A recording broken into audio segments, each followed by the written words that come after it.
Hello, everyone. It's another beautiful night. Thanks God it's Friday, and welcome back to Coffee Chat Season 3, where we brew amazing conversations and inspiring stories. My name is David Noveno, your host for Season 3. Ayan mga ka-coffee mates and ka-coffee cakes, it's another episode that we will be talking about, and this time we'll be talking about business because we have another special guest. Pero guys, before anything else ha, mag-ingat po tayo this coming weekends because there is a coming typhoon. So maging ready po tayo. I-ready nyo na mga gamit ninyo kasi, hindi natin alam kung magiging malakas ang buhos ng ulan. So everyone, please do take care. Okay? But before anything else, guys, we would like to thank our sponsor. Siyempre, unang-una na dyan ang Hasinea Aesthetic Clinics. If you want to have a beautiful, radiant, and glowing skin, punta na sa pinakamalapit nilang branches. So we have 2 branches available here around Metro Manila. First is in Shaw Boulevard in Mandaluyong City, and another one is in NS Amoranto in Quezon City. So for bookings and treatments, please directly contact them at 0929-275-1014 and 0906-208-8183. They are open every day from 10 a.m. to 8 p.m. Again, if you want to have a beautiful and radiant skin, contact them directly, Hasinea Aesthetic Clinics. Ayan, and of course, we have a new sponsor. Naku, maraming salamat po. We would like to also thank our new sponsors, Pamper City by OMG. Ayan, so same thing guys, they are always open every day. And they are the first and largest Pamper City in the Philippines. So, ulitin ko, it's Pamper City, your luxury escape.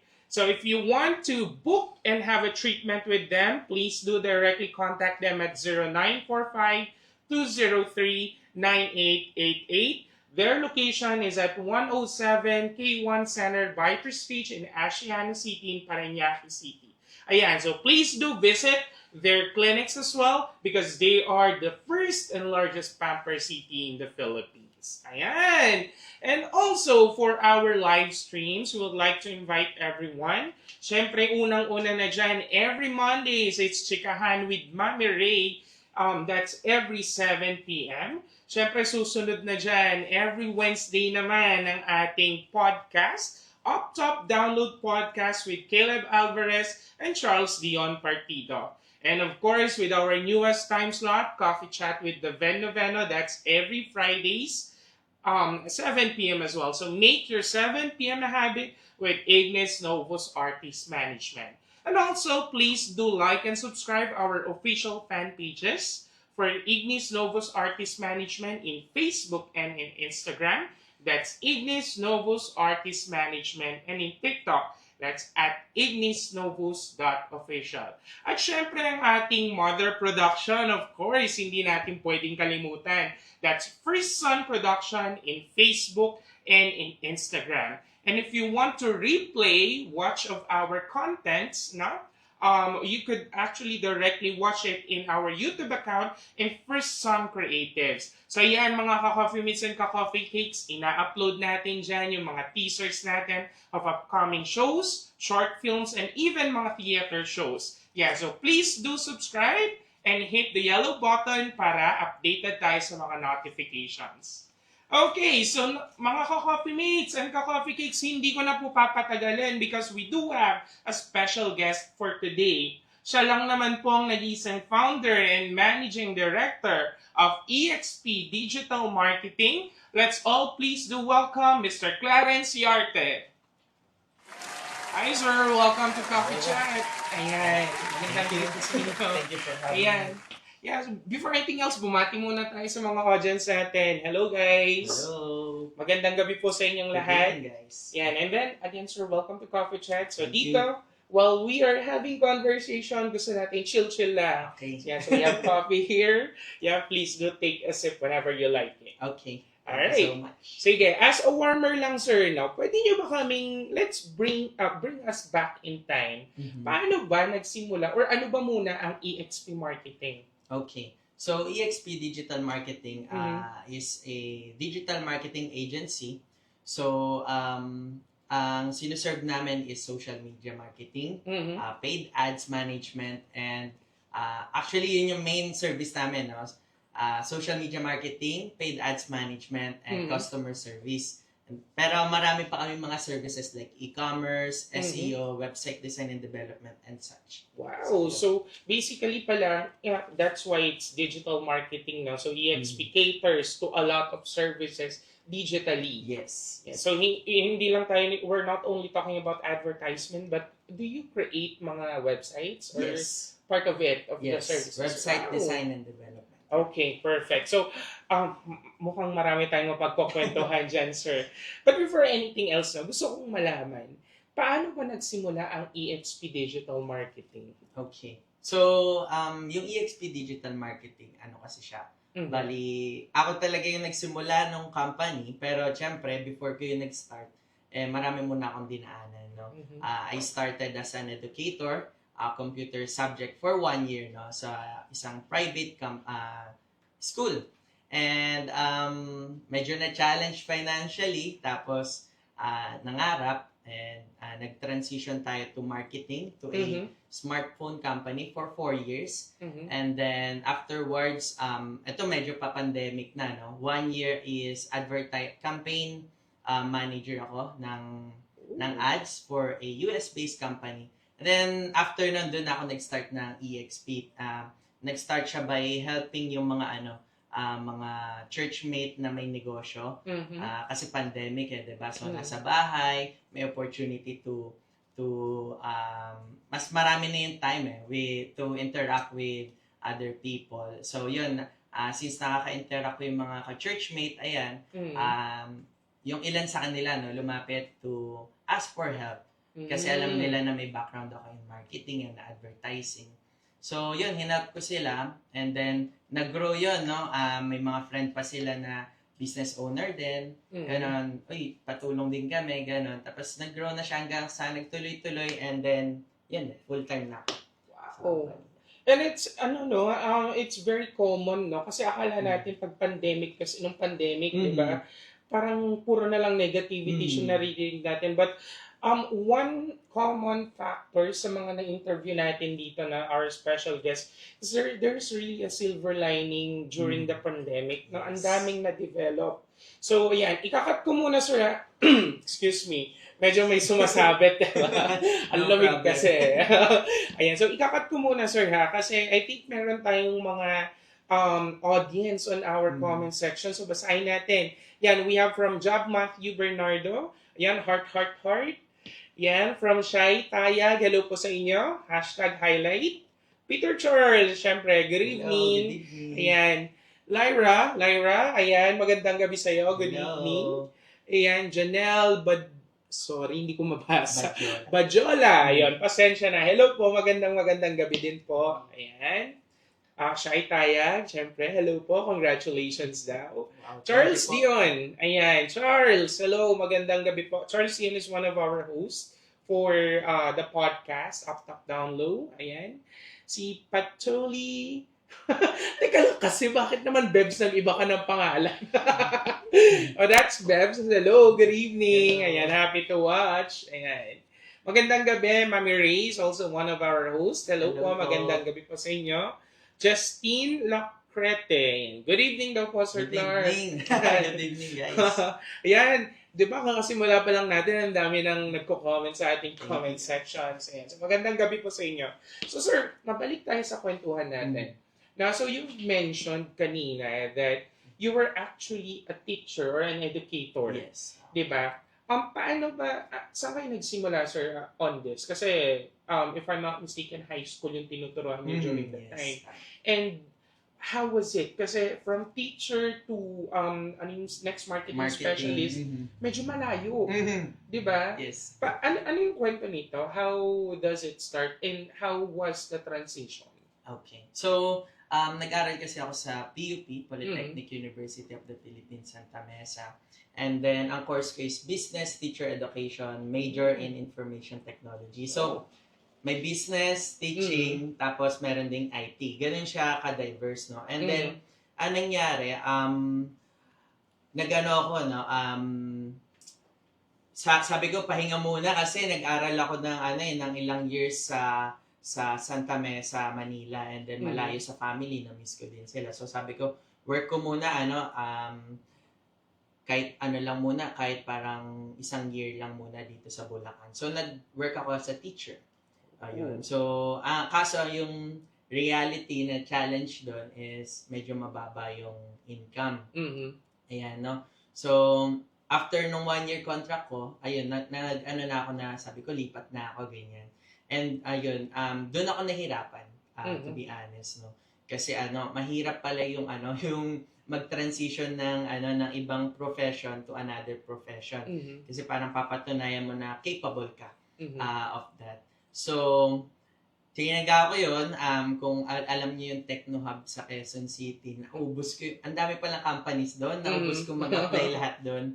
Tapos, naalala ko nun yung shoes ko na brown, shoes na na medyo pang formal. Pag-apply di ba?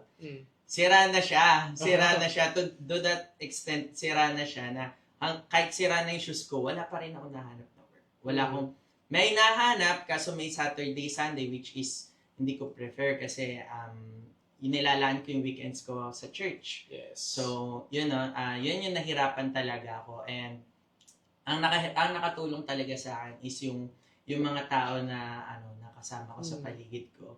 And one of those is ka-churchmate ko. So, ni-refer niya ako sa company nila and then doon ako nakatransition to marketing. Yun, nice. And then, kasi, di ba, teacher from educator, now you're doing the marketing, di ba, sa business side. Now, pwede mo ba kaming kwentuhan, sir? Ano yung pinaka-importanteng natutunan ninyo nung nag-shift kayo to marketing? Okay. So, siguro yung pinaka-importanteng natutunan ko is, di ba pag teacher ka, sanay ka na ikaw yung may alam, ikaw yung nagtuturo, gano'n. And then, nung nag-transition ako, it takes humility para, kumbaga matuto kang maging humble, ganyan. And then, ayun, tatanggapin mo na kailangan mong matuto din, ganyan. Kailangan mong makinig, kailangan mong maging teachable. So, yun yung masasabi ko. Kasi, transitioning, kailangan mong tanggapin na hindi lahat alam mo. Kailangan mong matuto from colleagues na mas nauna and mas experience sa'yo. Alam niyo, very true po yan, no? Totoo yan. It's not only in the business industry, pero you have to accept the fact kasi na hindi mo alam lahat. Yes. Especially kung mag-change ka ng career, di ba? And ito yung isang bagay na tumatak sa akin na nasabi sa akin previously is that kanino ko ba dapat makinig? Dun sa mga taong may results or yung mga taong hindi rin alam yung ginagawa? Then of course, dun ka makikinig dun sa meron ng may alam. And for you, that is also for you to learn. Yes. Kasi magagamit mo siya in the near future, di ba? Okay. So now, sir, you've already, di ba, you're already learning what being a marketing specialist is during that time. Ano yung pinakamalaking challenge niyo when you're already learning the new career? Pinakamalaking challenge ko yung terminologies. Parang ang dami mong mga terms na hindi alam. Pagka advertising or marketing, parang parang medyo humihina ka, gano'n. Parang all this time, parang 1 year, ang galing ko kasi syempre mga student, alam niya lahat, alam niya gano'n. Tapos pag transition mo, parang hindi ko na alam. Parang gano'n, hindi ko mag-gets yung mga terms, ganyan. So, yun yung isa sa mahirap na pinakamahirap na part siguro. Yung malaman mo yung mga terms, ano ibig sabihin nun, parang gano'n. It's literally zero, no? Yes, parang gano'n. As in talagang from the scratch ka talaga kapag ganyan. And then, sir, nung time, let's say, natapos mo na yung review, Mm. when you're trying to learn the product itself. Apunta naman tayo, sir, dun sa main experience mo nung nandun ka na sa field. Mhm. How was it? Mahirap siya kasi doon ko naranasan na na nasisigawan ka, ganyan. Mm. Bakit ang tagal na to, Clark? Ganyan, ganyan. Bakit ganyan, ganyan? Wala naman ako, hindi naman ako nagagalit, no? Pero masasabi ko na na parang blessing pala siya in disguise na Mm. naranasan ko yung mga ganun. Kasi um, darating pala yung point na may mga tao akong i-handle Mhm. na ngayon pagka may mga bago kaming ka-teammate, ganyan, syempre hindi nila alam din di ba? So para sa akin, parang naalala ko yung sarili ko. Mhm. Lagi ko nga sinasabi yun sa kanila na di bale ganyan din ako noon. Nagigets ko yung struggle mo kasi nung ako din noon, nalilito din ako and all. Mhm. So, yung na-experience ko yun na nasisigawan, ganun. Di ko na inulit, di ko na ginawa sa kanila yun. No? Pero, kumbaga, yun yung way pala ni Lord para maintindihan ko rin yung point of view ng mga officers, ng mga specialists, ng mga nasa under management. Parang ganun. Correct. And ano yun, parang it's really a training, Yes. diba? It's a development training Mm. Well, normal na yan, no? It's really part of business. Yes. Kasi at the end of the day, it's still business. Yes. Diba?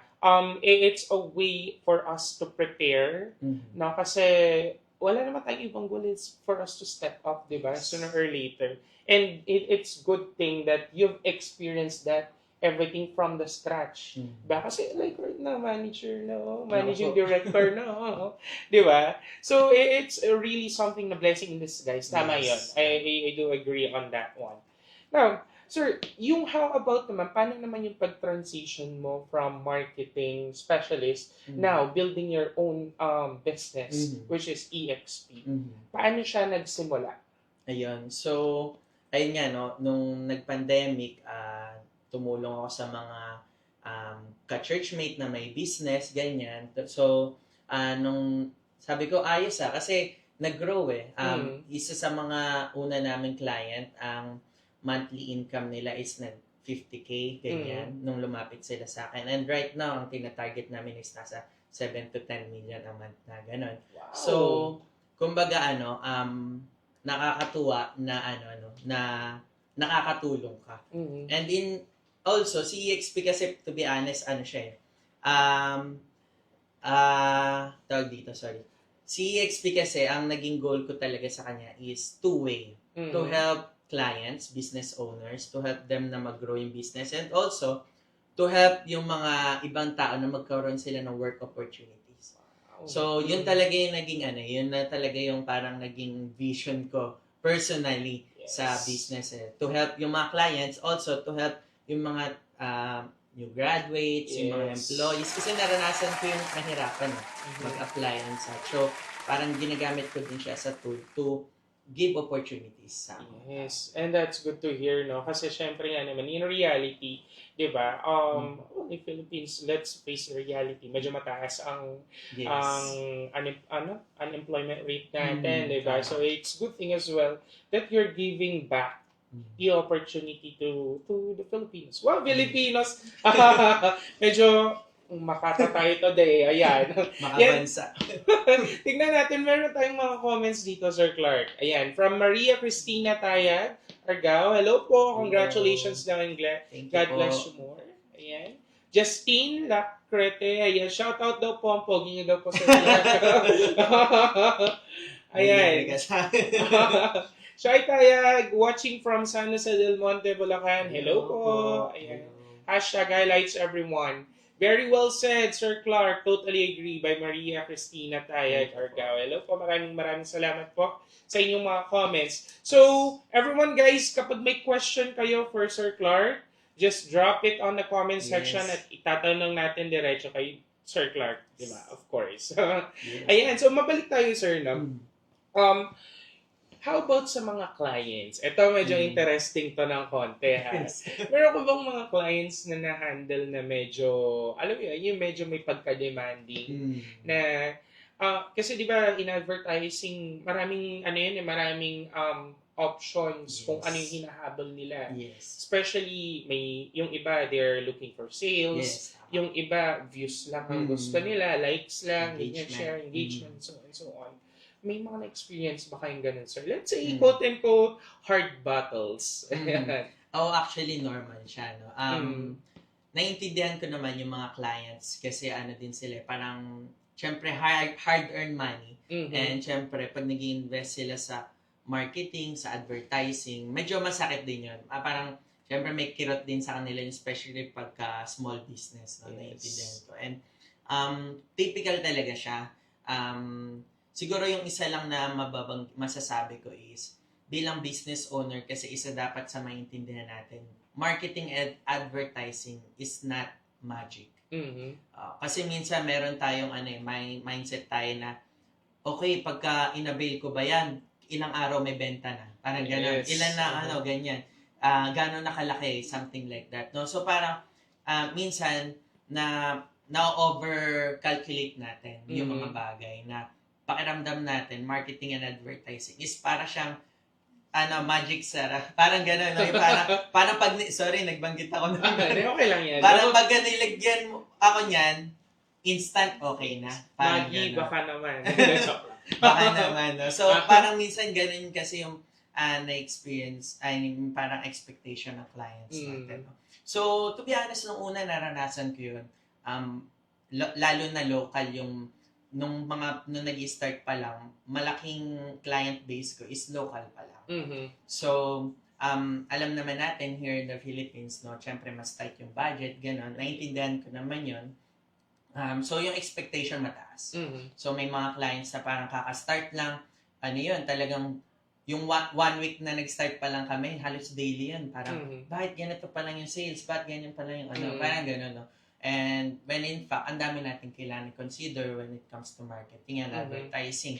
So, kailangan natin consider yung credibility ng business. Baka wala pa kayong following. Tapos, gaano ba karami yung mga engagement na nakukuha natin bago tayo magpo-proceed to sales, advertising, and yung mga movement, diba? So, yung mga ganun. Na-experience natin siya. Mahirap. Paano nyo sir, ito kasi this is very common, lalo na sa mga nag-start na business. Yes. No? And they wanted to have engagement, di ba? Para mapataas yung followers and so on. Paano nyo hinahandle yung mga ganung situation, sir, na let's say, quote-unquote, kaka-start na ng business and wala pa masyadong followers, but they wanted to see results kaagad. Paano niyo po siya hinahandle, sir? So, medyo siya parang mahirap ko siyang natutunan. No? Kasi syempre, pag sa una, parang lahat tanggap ka. Yes. Tapos, parang tatanong sila, kaya ba to? Kaya pa to? Yes, kaya. So, yun din yung naging mali ko nung una. No? Parang, sa kaporsigaduhan ko na dumami yung clients, sige, ganyan. So, to be honest, mali ko din naman yun. Hindi ko na-set yung expectation. So ngayon, ang ginagawa namin is tinutulungan namin sila, okay po, bali, sineset na natin expectation. So kung ganito pa lang po yung following natin, credibility natin online, ito yung magiging una nating aayusin for first month to 3 months. Depende sa result. No? And then afterwards, kung mabibuild natin, magkakaroon lang tayo ng target, let's say 5,000, 10,000 following, something like that, na sure tayong interested. Kasi may iba ngayon, bibili na lang ng following, no? Yes. So, hindi pa rin effective yun. Kasi pag nag-run ka ng ads nun, kalat yun dahil ang naging basis nung platform is yung mga following mo. Yes. Malaking factor yun. So, hindi talaga advisable yung bibili ka ng following and such. So, kailangan magta-target ka rin ng following na interested talaga. Tsaka tayo makakapag-sales. Yung legit na followers yes, talaga. Dapat ganun. Kasi ako nga naman, totoo yan, I've experienced it usually, taga-ibang bansa pa yung mag-follow sa'yo. Yes, bumibili ka ng followers. Now, sir, ito naman, if, just for everyone to have an idea, no? Meron bang, magkano ba yung pinag-uusapan nating value here if you wanted to invest with digital advertising? Yeah, let's say, for example, may specific na brand na lumapit sa inyo. Kayo ba ang nagsasend ng amount? Or meron bang specific na minimum amount na kailangan nating i-allocate for advertising? Kasi di ba, in reality, gagastos ka kasi talaga eh.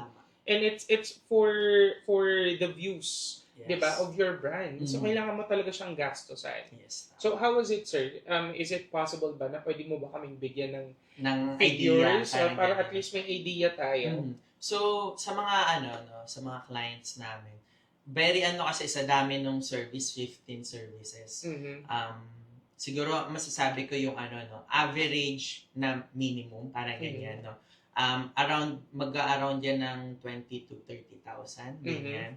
So, depende pa rin kung ano yung service na kakailangan ninyo. Let's say, video editing ba, social media posting, and management, or paid ads management, or customer service. Depende siya dun sa mga yon. Pero, yung siguro parang nasa minimum, starting, around 20 to 30,000. 20 to 30,000, no? And for sure naman na marami, kahit pa paano may mga reach yan. Yes. Di ba? And kasi gaya ng sabi natin kanina, it's not magic. Yes. Di ba? It's still, kasi we're trying to build the brand, kaya nga tayo nag-advertisement di ba? Sir, ito naman, anong difference kung meron kang isang ads manager? Kasi di ba like right now, even TikTok and Facebook, meron na tayong parang options to promote, di ba? Run ads and so. Anong difference, sir, if you have a ads manager versus na ikaw lang yung magmamanage for the promotions? Copy, no? So, yung kumbaga yung mano-mano. Siguro yung masasabi ko, ang kaibahan kasi pag may ads manager ka is may experience na.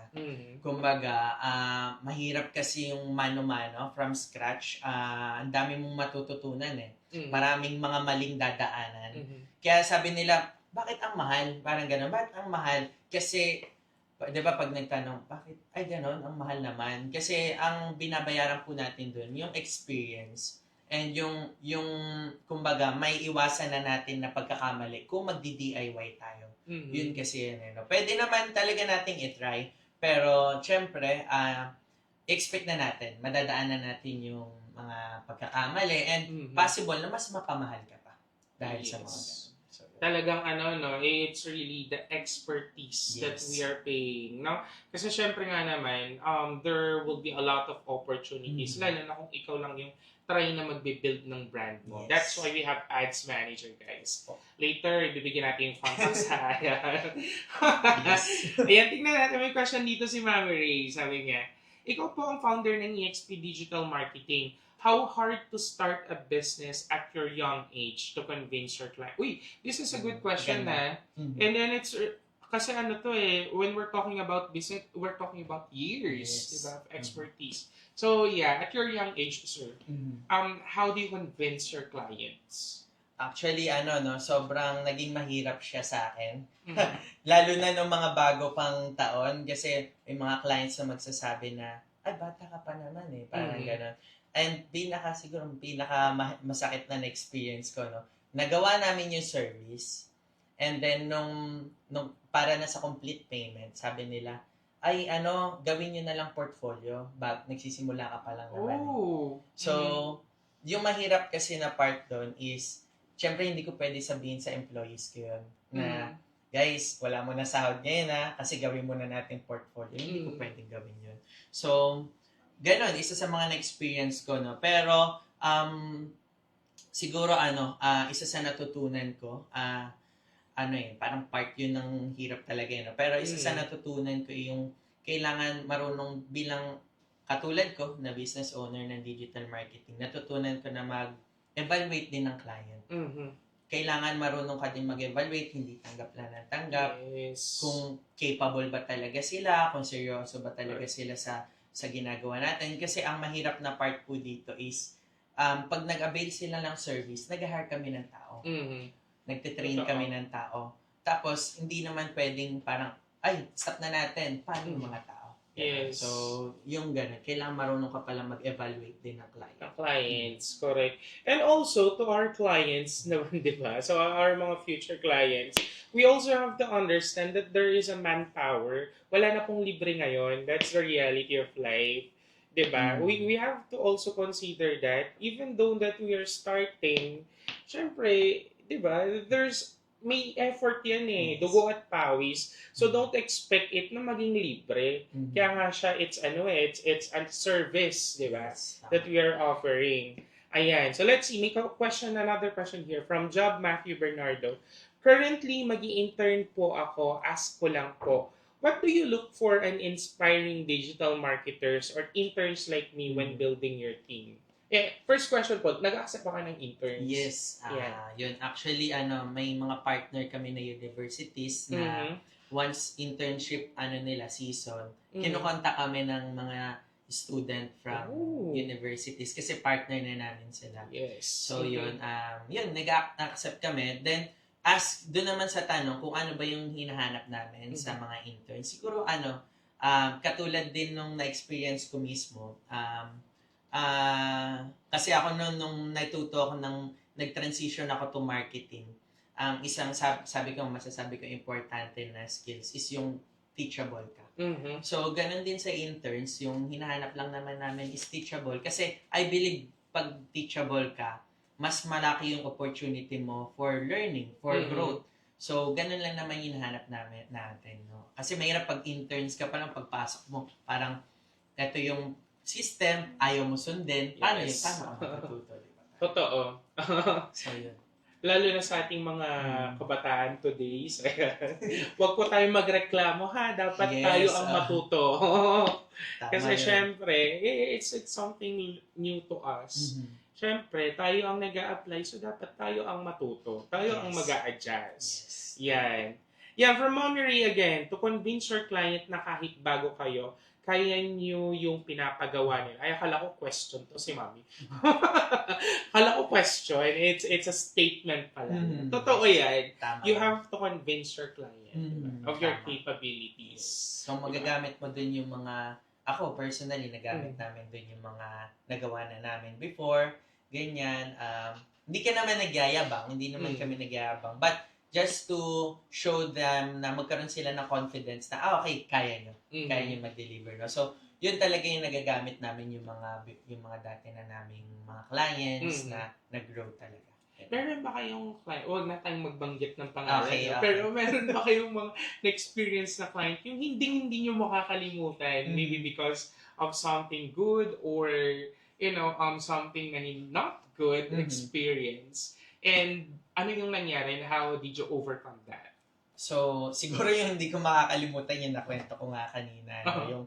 Yung tapos na yung service, tapos hindi kami Hindi nabayaran. binayaran. Yun. So, yun, masakit talaga kasi yung service na binigay namin sa kanila, binayaran ko yung mga employees namin. Technically, para ma-serve yung service sa kanila, ako yung nagbayad for them. Parang ganun yung nangyari. So, hindi ko yun makakalimutan. Learning na rin, parang ganun. At the end of the day, pinagpapasalamat ko pa rin naman sa Lord kasi through that, natuto ko eh. Nalaman ko na, gosh, ganito pala sa kahit given na malaki silang companies or what na ganyan. So, ganun pala yung reality. And then, sa good side naman, no? Siguro, marami naman. Marami naman akong clients na hindi ko sila malilimutan kasi bibili ka sa mga clients na lang nila sa amin, yung kakatanong lang nila, inquire, alam na nila yung expectation.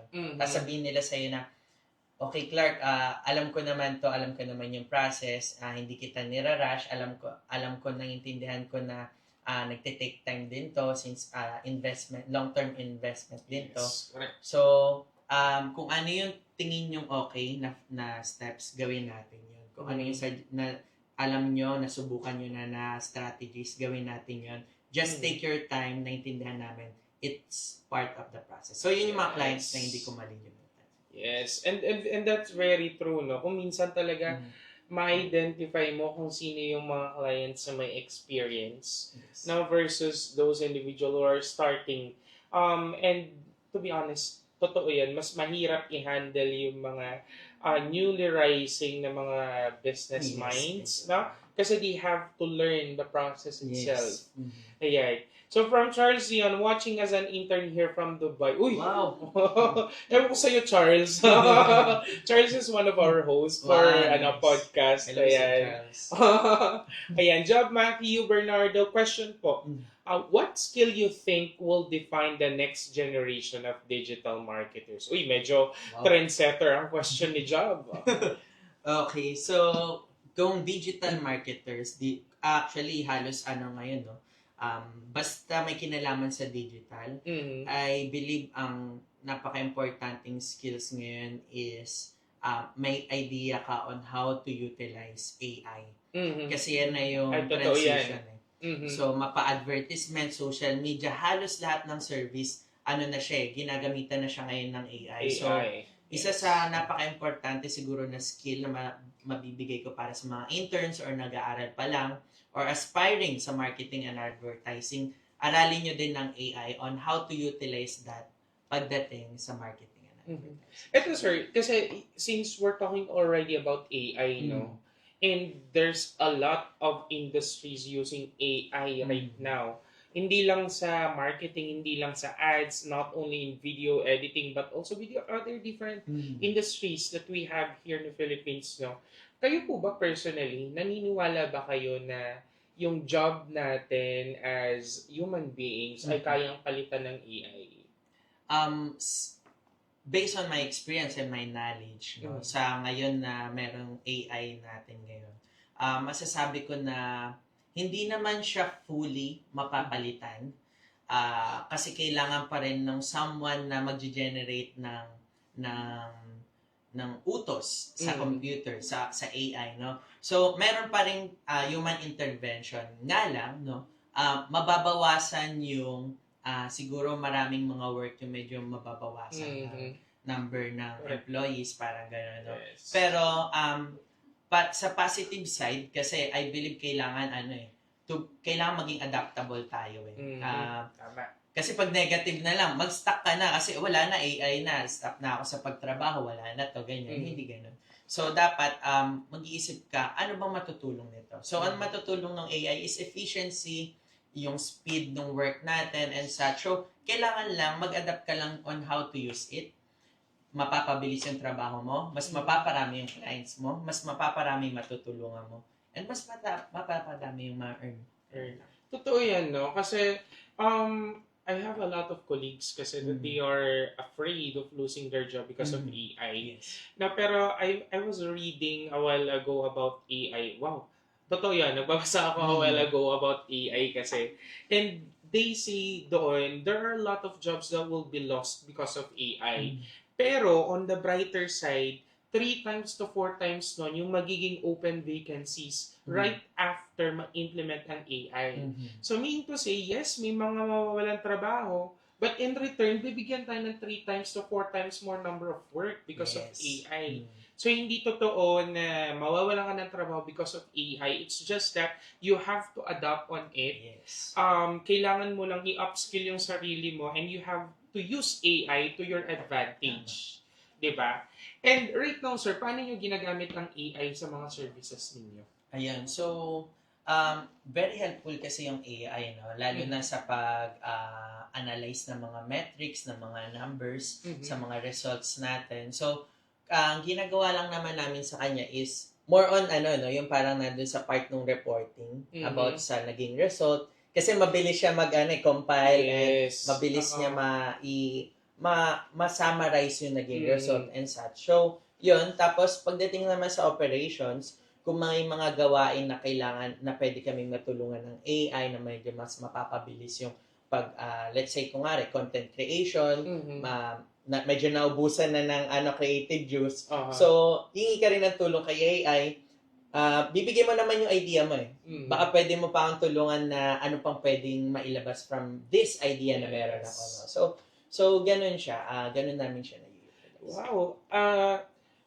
Actually, ginagamit ko yan kapag na-stuck na ako in one thing na hindi ko na alam kung anong next step. Diba? It's really AI. Matulungin talaga si AI. So, totoo lang. Ang dami niyang suggestion. Ang dami niyang boka. Diba? Now, babalik lang ako, Anli. sir, no? With EXP Digital Marketing, no? Besides from, nung binubuo mo na yung company, what was the biggest challenge that you have encountered?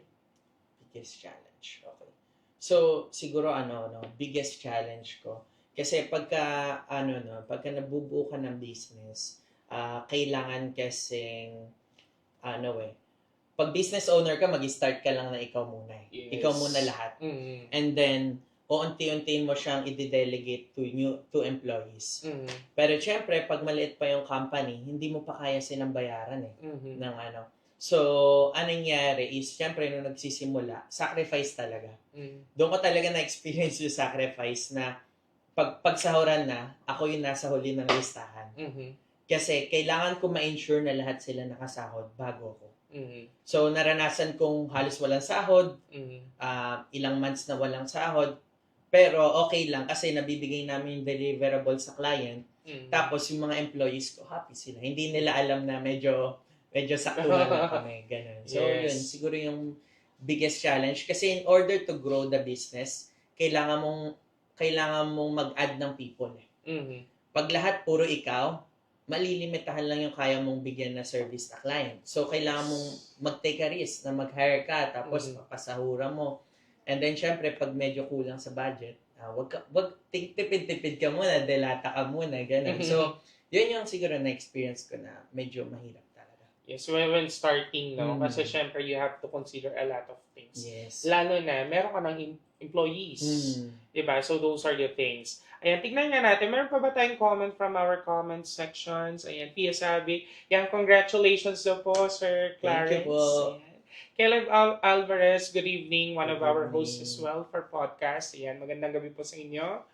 Yan, we have a question from Junil. Is it Junil? Tama ba yung pagkakapronounce ko?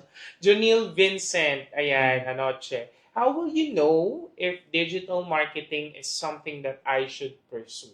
Okay. Very personal yung question niya, no? Ayan. Okay. So, siguro parang payo ko sa inyo kung gusto niyo malaman if digital marketing ba yung para sa inyo or gusto niyo i-pursue.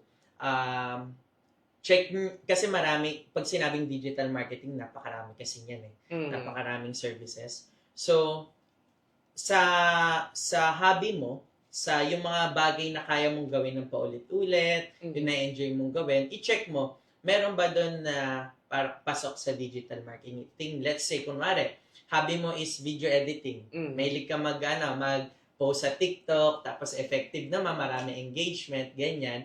So, masasabi natin na pwede kang pumasok sa digital marketing space kasi video editing, video content creation is part of digital marketing. So, siguro ang pinakapayo ko is, alamin nyo if meron ba kayong yung interest nyo, na may gawain ba or na pasok sa interest nyo under digital marketing. Kasi ang importante dito, kaya mo siyang gawin ng paulit-ulit. Kasi ang clients, ang business nila, lagi yan eh. Dapat tutulungan mo silang mag-grow, tutulungan mo silang makakakuha ng engagement. So, dapat kaya mo din gawin ng palagi. So, yun yung masasabi ko. Wow. And in relation to that, sir, no? Paano kayo nag-cope up with the trends right now? Kasi nagbabago ang trends di ba? Yes. Like, for example, nung mga early 2000s, ganito ang mga trends natin in terms of advertisement. It's really more on TVs, di ba? Kasi usong si TV right now. But, nung nagkaroon na tayo ng internet na stable connections and fast connection, dyan na lumabas ang mga digital ads. Diba? Dyan sila na uso. So, how do you cope up, sir, on those services or trends that we have right now? Ayun. So, totoo yung sinabi mo, David. No? Actually, napakabilis nga mag-grow ng digital space. Parang next year lang, baka may kung ano na naman, no? Parang napakabilis. Actually, hindi, months lang. Parang ang dami nang naglumalabas. So, masasabi ko na way namin to cope up sa digital trends is kailangan updated ka. And also, kailangan lagi ka nag-aaral. Continuous learning. Ganun, kailangan lagi kang open to new things, open na matuto. And yun, kasi marami akong nakita na pag hindi open sa new trends, na-stuck na sila and sayang. Kailangan natin tagapin. Technology and digital space is continuously growing. So, kailangan hindi ka masyadong magkaroon ng emotional attachment doon sa nakasanayan mo. Kung may pagbabago, kailangan matuto kang mag-adapt, kailangan matuto kang mag-aral nung ano ba to, paano ba to gamitin, something like that. Yeah. Totoo yan you really need to learn and learn and learn. Continuous learning nga. Nirephrase ko lang. Pero totoo yan kasi you would never know kung ano yung uso bukas. Diba? Kasi, well, right now, siguro TikTok, ang daming digital contents with TikTok, even Facebook, diba? Yung dati YouTube, diba? YouTube ang uso dati kasi ano yung mga AdSense and all. Yes. Well, ngayon, meron pa rin namang YouTube, pero kasi considering the engagements, mas marami na sa Facebook and TikTok right now in terms of platforms, ayan. So, we really need to evaluate from time to time. Yes. Yan. Tignan niya natin, meron pa ba? Sorry, ayan. How much daw po minimum budget for digital marketing na pwedeng ibigay sa client? Question ni Ma'am. I think ito yung kanina, di ba? Yes, Like, roughly around 20 to 30,000. Yan. From Hannah Bernardo, how do you manage or lead po your employees to be excellent sa... Ay, gusto ko tong question na to. Very quality ang tanong. So, how do you manage or lead po your employees to be excellent sa kanila pong trabaho? Ayun. So, dito kasi sa EXP, our company, kasi nga, sabi ko nga na-experience ko mag-work and magiging honest ako, no?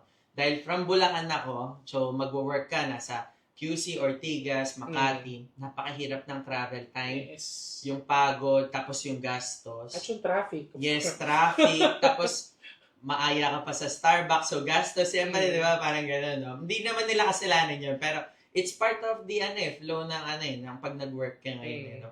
So, mahirap talaga. Kaya ang ginagawa namin sa EXP, ang work namin is remote. Kasi gusto ko na, parang lahat ng mga na-experience ko na, ay, kailangan ganito pala. Yun yung binigay ko sa kanila. Nasabi ko, remote tayo para at your house, 'di ba? Ma-enjoy mo yung time mo with the family and also makakapag-work ka, no? So, pero yun yung challenging part. Kasi sa EXP, remote work tayo. So, may mga employees, kadalasan pag tayo mga Pilipino, 'di ba? Minsan complacent tayo Lalo na pag mabait, 'di ba? Parang late nagising, ganyan. Tapos yung discipline nawawala. So, ang ginagawa ko is orientation pa lang ng mga team members namin. Lagi ko sila nire-remind. Kung gaano natin gusto maging faithful to our God, dapat ganoon din, consider natin yung work natin as a ministry. So, lagi niyong tandaan, work is a ministry. Yes. Kung faithful ka sa ibang bagay, dapat gano'n ka rin, dapat sikapin mo din maging faithful ka sa work mo kasi it's part of your ministry. Yes. That's very correct, no? Kasi like right now, kasi usong-uso na rin ng mga work from home setups. And again, thanks to pandemic. Yes. Dahil sa pandemic, nagkaroon na naman tayo ng another way of how we're going to build or continue the business process, no? Kahit na wala tayo sa office. Kaya lang, meron ding mga downside, yun nga, nagiging complacent sa mga tao, no? But it's good thing kasi dapat orientation pa lang, we're already setting up the expectations. Yes, tama. Yan. Okay, tingnan natin. Luisa Bernardo, how do you... is that no, it's a different. Okay, Luisa Bernardo, how do you make your digital marketing effective even for non-tech users? Okay. So yung mga illiterate, I don't want to use that word, pero yung mga medyo hirap sa tech. No? Oo nga, no? Totoo yun, no? Kasi isa sa mga service din ng EXP is yung digital print, mga printing, no? So, nandyan pa rin yung mga brochures, flyers. So, kahit na sabihin na natin 95% ng marketing ngayon and advertising is online, masasabi ko na meron pa rin kasing part ng traditional marketing, which is yung mga billboard, flyers, brochures. So, kaya way namin to support yung traditional marketing is nag-offer din kami ng printing, no? So, Mhm. kasi hindi mo maaalis may mga lugar na hindi naman ganun ka nare-reach ng ano Yes. talaga no ng technology. So, Technology. nandiyan Yes. pa rin yung mga yan. Pero I would say na unti-unti na siyang nagde-diminish, no? Parang Mhm. talagang ano na tumatransition na tayo sa digital. Kahit Digital nga talaga. bata ngayon, marunong na Yes. mag-cellphone, magaling pa sa nanay sa tatay. Mhm. So, eventually talagang ano na yun, malaking percent talaga na magiging digital na talaga. Digital, no? Mm. Kasi like for example, even nga sa araw-araw natin, if we are commuters, di ba? Pang Tama. nag-aantay lang tayo, social media. Yes. Puro digital talaga right now, no? But that's right. Totoo Mhm. yun. Hindi siya agad-agad madidiminish for now. Yes. Meron at meron talagang phase na dadaanan yan. But yeah, there will become a time na mukhang mag-transverse tayo no, to digital marketing talaga. Sooner or later. Ayan. Carmela Rojas, hello po. Hello. Magandang gabi po Good sa evening inyo. Ayan. So we only have, 5 minutes na lang, sir. Tingnan mo, bilis ang Ang oras. bilis. You're already like 1 hour talking here about experiences and what. So, now, sir, ito for those individuals that who want to venture in this kind of industry, ano yung one piece of advice na masasabi niyo po sa kanila? Sa mga gusto na mag-business din ng digital marketing. Yun. So, siguro ang mapapayo ko sa inyo is kailangan fix yung mindset natin that our goal is to help. Mhm. Yun. Kasi napansin ko, no, yung hindi naman lahat, pero marami ngayon lalo na mga kabataan, pinapasok nila yung digital marketing with the goal na kumita agad. Parang gano'n, no? Parang medyo pagtingin nila sa client na business owner, parang pera agad, gano'n. Siguro ang matitip ko is, kailangan ang una mong makikita, kung papasok ko sa digital marketing, pag tinignan mo yung client, ang una mong makikita, kailangan ko itong tulungan. Mhm. Need niya ng help. Mhm. Kasi hindi naman niya lalapit kung hindi niya kailangan. Totoo. So, yes. So napakaganda, no? It's very inspiring. You really need to look into the needs of the people. yes. Ayan. Sir, kung halimbawa, you will be given a chance to go back in time and mamimit mo yung younger self you, let's say yung 10 years old version of you, ano yung sasabihin mo sa kanya right now with the current state that you had?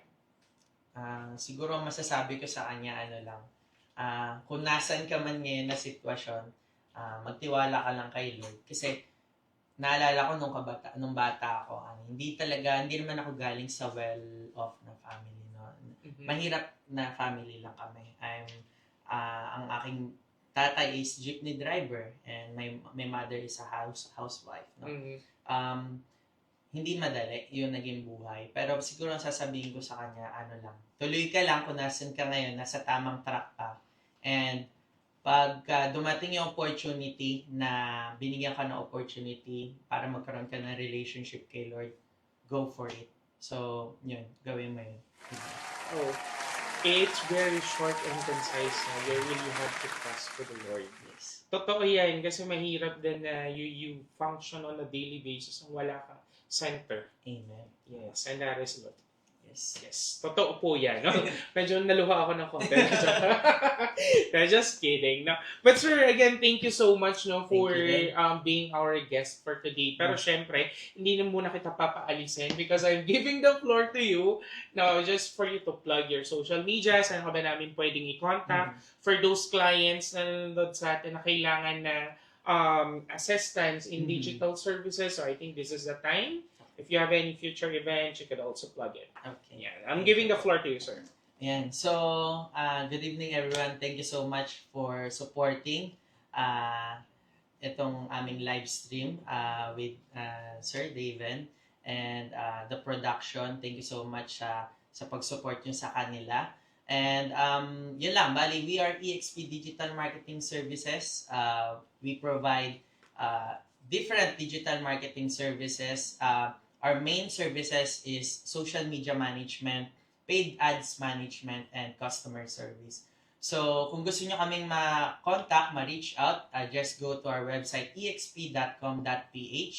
And then, kung gusto nyo naman kaming i-reach out on our social media accounts, just search EXP Digital Marketing on Facebook, Instagram, LinkedIn, TikTok, and YouTube. So, sa mga gusto naman na parang matuto kayo ng marketing or advertising for your business pero wala pang budget, you can search Mr. Digital Marketing at TikTok. Ako po yon. Nagtuturo po ako on how to manage marketing sa inyong business, paano kayo mag-strategize on advertising for your business. That's for free. So, yan, pwede nyo i-search Mr. Digital Marketing, TikTok, Facebook, Instagram, and yan lang po. So, thank you so much. Maraming salamat po, Sir Clarence. So, again, guys, it's Mr. Digital in TikTok and Facebook. Yes. Tama ba? Yes po. Instagram. Do you have Yes Instagram, po. sir? Okay. And also in Instagram. Ayan. So, guys, before we totally end for today na, again, we would like to thank our sponsors. Siyempre, unang-una na dyan ang Hesenia Aesthetic Clinics. So, if you want to have a beautiful, radiant, and glowing skin, punta na sa pinakamalapit nating branches. So, the addresses are flashed on the screen, ayan, and even their contact number. So, please do contact them directly for bookings and reservations. They are open from 10 a.m. to 8 p.m. daily. And, of course, we also want to thank once again Pamper City, now one of our newest sponsor by OMG. So it's an aesthetic and wellness center, the first and largest Pamper City in the Philippines. So again, it's Pamper City, your luxury escape. And once again, we would like to invite everyone to please do like, follow, and subscribe to our official fan pages. For Ignis Novos Artist Management in Facebook and in Instagram, it's Ignis Novos Artist Management. And in TikTok, that's at ignisnovos.official. And once again, our mother production center, syempre, it's First Son Production. So, in Facebook and in Instagram, that's First Son Production. To si Peter, teka lang. So, First Son Production in Facebook and in Instagram. And if you want to watch more of our teasers, of our upcoming shows, mga theater show, short films, and even our corporate events, you could also follow, like, and subscribe to our YouTube account. It's First Son Creatives. And of course, our live streams, hindi po pwedeng mawala yan, every 7 p.m., Mondays, Wednesdays, and Fridays. Unang-una na dyan ang Chikahan with Mami Ray. Ayan, that's every Mondays, 7 p.m. Up Top Download Podcast with Caleb Alvarez and Charles Dion Partido. That's every Wednesday, 7 p.m. And of course, syempre, ang Coffee Chat with the Ven Noveno. Every Fridays na po yan at 7 p.m. So make a habit with Ignis Novos Artist Management. Ayan, mga ka-coffee mates and ka-coffee cakes, again, maraming salamat, sir, for being our guest for today. We'll see you again next week, next time. And always remember, life is just like a cup of coffee. You have to taste it for you to enjoy it. Maraming salamat, guys. See you next week. Bye!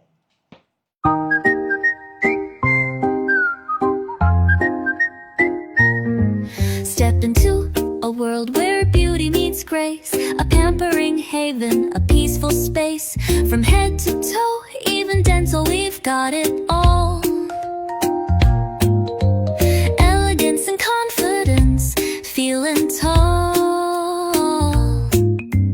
Hair services that bring out your light. Pamper City makes you feel just right. Pamper City by OMG,